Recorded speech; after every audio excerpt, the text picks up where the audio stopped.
So we have a brand new season known as Season of the Witch, and we have some new seasonal activities that came along with it. So here's basically my first impressions of the activities, because when I actually did my reaction video, which is probably linked above on an I pretty much judged this harshly because I am not a massive fan of deck building games. Like, I have a certain niche of games that I'll go to, like let's say Yu-Gi-Oh, for example, or maybe Pokemon. Those are the kind of card games I'd go towards. Hearthstone to a degree as well. But as a general rule of thumb, I'm not really into games that involve deck building. So when I heard this was in Destiny 2, I was a bit harsh with it. Because now that I've actually experienced some of the deck building they've called it, it's not as severe as I first thought. It is literally just spread out against the major cards, which it's perfectly fine because whilst they all do their own thing, they basically work as additional modifiers that can activate at certain points, which makes you stronger. Kind of think back to the deep dives where you actually go deeper and it's got those little buff orbs. It's pretty much the same thing as that. But anyway, talking about the actual seasonal activities themselves, we have two separate ones. We have the Spire, of course, which is pretty much taking the front stage of the entire seasonal narrative, which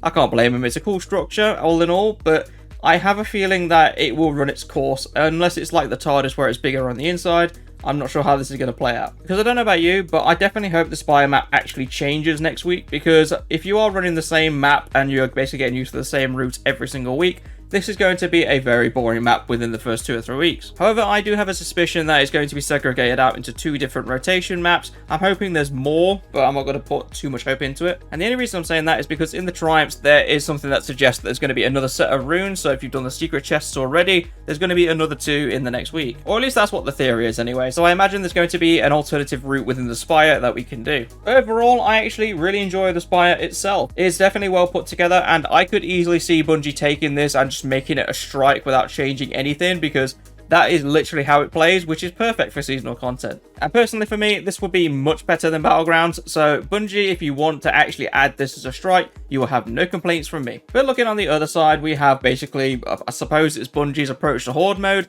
which is going to be the ritual summoning. Now, in the actual reveal trailer, they did mention that this could go anywhere between 20 minutes up to 2 hours. So it is literally depending on how long you want to spend in there. There isn't actually a definitive finish for it. But overall, I don't think this is a good or a bad activity. It feels like it's somewhere in the middle and has positives and negatives on both sides. The negative being, I don't think it's very good when it comes to replayability. In reality, it's just running around the same arena, and it's not really providing anything different apart from maybe it varies on enemies. The mechanics are pretty much identical to the Spires, where it comes down to the crystals, so it's not really anything new there. But as a positive, I actually think they've got the difficulty right with this, because what you can do is you can sacrifice 3 different offerings. The weakest offering you can give is Feeble, the middle offering is Robust, and the strongest one you can give is Powerful offering. And naturally, I think the difficulty has been set really well, because Feeble offering feels a lot like Strike difficulty, where you can just breeze through pretty much all of it. Robust kind of feels like you're going through Nightfall on Hero, because you can feel there's a bit of resistance there, but not enough to overwhelm you or cause much of a challenge. And then Powerful offering I can compare to a Legendary, because the enemies hit much harder, they are a lot tougher, and you have to play it a lot slower and more methodical. But there is also a suspicion that there might be a 4th difficulty, which is going to be even harder than Powerful, coming out later in the season,